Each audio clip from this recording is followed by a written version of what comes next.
अस्सलामुअलैकुम। Last 4 episodes में से 3 एपिसोड्स में हमने स्कूल के टाइम टेबल के बारे में गुफ्तगू की और एक एपिसोड में हमने CAA के बारे में स्कूल के टाइम टेबल में जो तब्दीलियां होनी चाहिए, जिस पर डिस्कशन होना चाहिए, वो हमने कहा। अगर कोई इस वीडियो को पहली बार देख रहे हैं तो हमारी उनसे गुजारिश है कि वो लास्ट 3 एपिसोड्स को देख लें, तो उन्हें एक अपडेट, एक बैकग्राउंडर मिलेगा कि किस पर गुफ्तगू हो रही है। नई जनरेशन के लिए नया टाइम टेबल चाहिए और नई तालीम के लिए नया टाइम टेबल चाहिए, इस पर हमारा फोकस था। मैं यहाँ एक दिलचस्प बात बताना चाहूँगा। एल्विन टॉफलर एक फ्यूचरिस्ट गुजरे हैं, अमेरिका के मशहूर राइटर हैं। उन्होंने एजुकेशन पर भी बहुत कुछ काम किया है।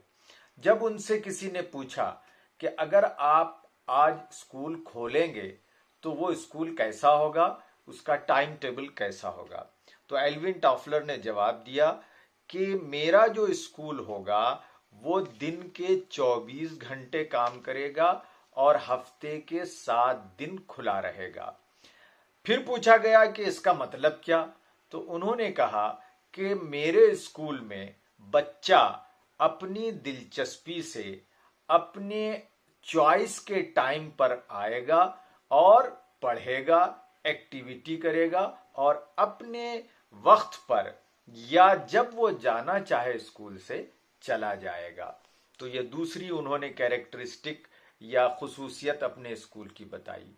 तीसरी खुसूसियत उन्होंने ये बताई कि मेरे स्कूल में टीचर्स वो नहीं होंगे जो कन्वेंशनल अंदाज में सब्जेक्ट को पढ़ाते हैं, बल्कि मेरे स्कूल में वो टीचर होंगे जो और भी काम करते हैं, बिजनेस करते हैं, प्रोफेशनल्स हैं। वो आएंगे और कुछ देर पढ़ाएंगे, बच्चों के साथ वक्त गुजारेंगे, बच्चों की अपब्रिंगिंग करेंगे और वापस चले जाएंगे। ये तीसरी उसकी कैरेक्टरिस्टिक उन्होंने बताई।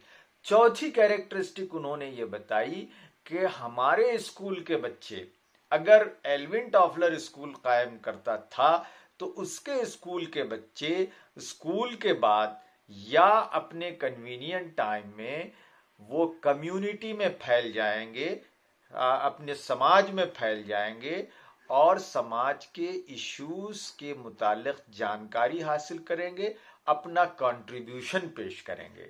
यानी एक कॉन्सेप्ट है स्कूल को सोसाइटी के साथ जोड़ने का। तो एल्विन टॉफलर का मतलब यही था कि वो स्कूल को सोसाइटी के साथ जोड़ेगा। मसलन आजकल ये प्रोजेक्ट मुख्तलिफ स्कूल ले रहे हैं कि वो अपने सराउंडिंग लोकेलिटी में अवेयरनेस क्रिएट करते हैं या अपने अतराफ की लोकेलिटी के जो मसाइल हैं उसको हल करने के लिए स्टूडेंट्स से फीडबैक हासिल करते हैं। स्टूडेंट्स को कहते हैं कि वो जाएं, वहां इन्वॉल्व हों और उन मसाइल को हल करने के सल्यूशंस पेश करें। ऐसे बहुत सारे स्कूल्स ने काम किए हैं। मसलन यूरोपियन कंट्री का एक स्कूल ने बच्चे को डिपार्टमेंटल स्टोर भेज दिया बच्चों को और कहा कि जाइए वहां और जाके देखिए कि हम किस तरह किसी मसले को आइडेंटिफाई करें, किसी प्रॉब्लम को आइडेंटिफाई करें और उसको सॉल्व करें। तो बड़ा दिलचस्प प्रोजेक्ट था ये। बच्चे गए डिपार्टमेंटल स्टोर में, उन्होंने देखा कि टूथपेस्ट स्मॉल बॉक्स में आते हैं। हम और आप खरीदते हैं टूथपेस्ट और टूथपेस्ट एक बॉक्स में आता है। तो चंद बच्चों की टीम ने उस पर गौर किया और कहा कि इस टूथपेस्ट को इस बॉक्स में डालने की क्या जरूरत है। इस बॉक्स को मैन्युफैक्चर करने के लिए कागज या पल्प की जरूरत है और इस पेपर या पल्प को बनाने के लिए वुड, लकड़ी की जरूरत है और लकड़ी हासिल होती है जंगल को काटने से। तो बच्चों ने कैलकुलेशन किया कि इस डिपार्टमेंटल स्टोर में कितने टूथपेस्ट डेली सेल होते हैं। फिर कैलकुलेट किया और कहा कि सिर्फ इस डिपार्टमेंटल स्टोर से टूथपेस्ट को पैक करने के लिए जो बॉक्सेस इस्तेमाल होते हैं उन बॉक्सेस की तैयारी के लिए इतने पेड़ काटना पड़ता है या इतने पेड़ काटने होंगे।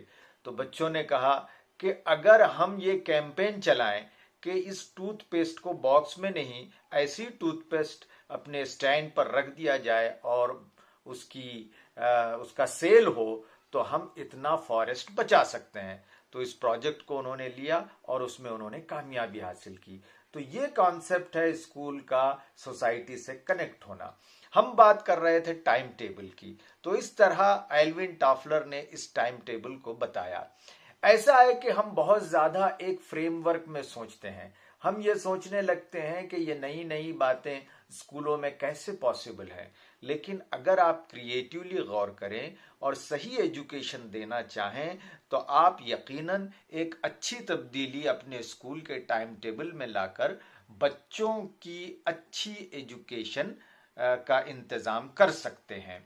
बाज फिनलैंड के स्कूल्स में जो टाइम टेबल पॉपुलर हैं वो ये कि जो ही प्रेयर होती है या स्कूल अंथम होता है, गैदरिंग होती है, उसके बाद बच्चों को आधे से 45 मिनट 30 to 45 मिनट्स खेलने के लिए छोड़ दिया जाता है। स्पोर्ट्स होता है, गेम्स होते हैं, इसलिए कि आजकल बच्चे एक्स्ट्रा एनर्जी लेकर स्कूल आते हैं, हाइपर होते हैं। अगर वो 30 से 45 मिनट खेलते हैं, स्पोर्ट्स में टाइम लगाते हैं, तो फिर उनकी जो एक्स्ट्रा एनर्जी है वो बर्न हो जाती है। एक्स्ट्रा एनर्जी बर्न होने के बाद बच्चा किसी सब्जेक्ट पर फोकस ज्यादा कर सकता है। तो इस तरह 30 से 45 मिनट इनिशियल खेलने के हैं। उसके बाद बच्चों को लाइब्रेरी ले जाया जाता है ताकि बच्चे पढ़ने के लिए तैयार हों। और लाइब्रेरी में बेहतरीन अच्छी किताबें, कहानियों की किताबें, कार्टून की किताबें टीचर सजेस्ट करती हैं, गाइड करती हैं। ये किताबें वो होती हैं जो बच्चों को डायरेक्टली या इनडायरेक्टली उनके एकेडमिक्स में सपोर्ट करती हैं। तो दूसरा period at least half an hour का लाइब्रेरी पीरियड होता है। हमारे स्कूलों में लाइब्रेरी पीरियड का तस्वुर ही नहीं है, कॉन्सेप्ट ही नहीं है। बड़े ग्रेड्स में, कॉलेजेस में तो लड़के लाइब्रेरी जाते हैं, लेकिन छोटे ग्रेड्स में लाइब्रेरी का तस्वुर नहीं है। इस हम कॉन्सेप्ट को भी आम कर सकते हैं।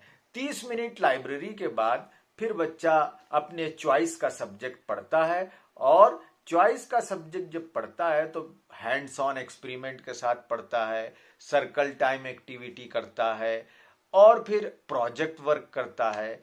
इन सारे बातों के तफसीलात हम आगे एपिसोड्स में समझाएंगे। हमारी ये गुजारिश है कि इस प्रपोजल पर आप गौर करें, इस पर आप रिसर्च करें या फिर इस पर और डिस्कशन करें और बेहतरीन अपने स्कूल का सिलेबस टाइम टेबल बनाएं।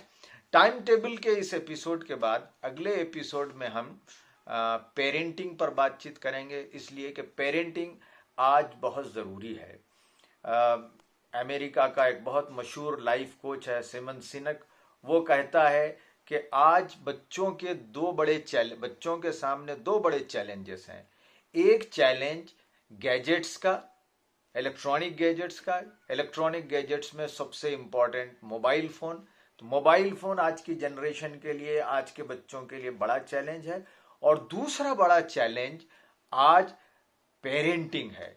आज बच्चे अपने पेरेंट्स से जो सीखना चाहिए या पेरेंट्स की जो मोहब्बत मिलना चाहिए या पेरेंट्स से जो गाइडेंस मिलना चाहिए वो नहीं मिल रही है। तो आप अगले एपिसोड ज़रूर देखें जिसमें हम बताएंगे कि पेरेंट अपने बच्चों के साथ कैसा व्यवहार करें, कैसी गुफ्तगू करें, क्या उनका कंट्रीब्यूशन हो, ताकि आपके बच्चे अच्छे बन सकें, सक्सेसफुल बन सकें, कामयाबी हासिल कर सकें और वो एजुकेशन में भी, एकेडमिक्स में भी एक्सेल कर सकें, सोशल लाइफ में भी एक्सेल कर सकें।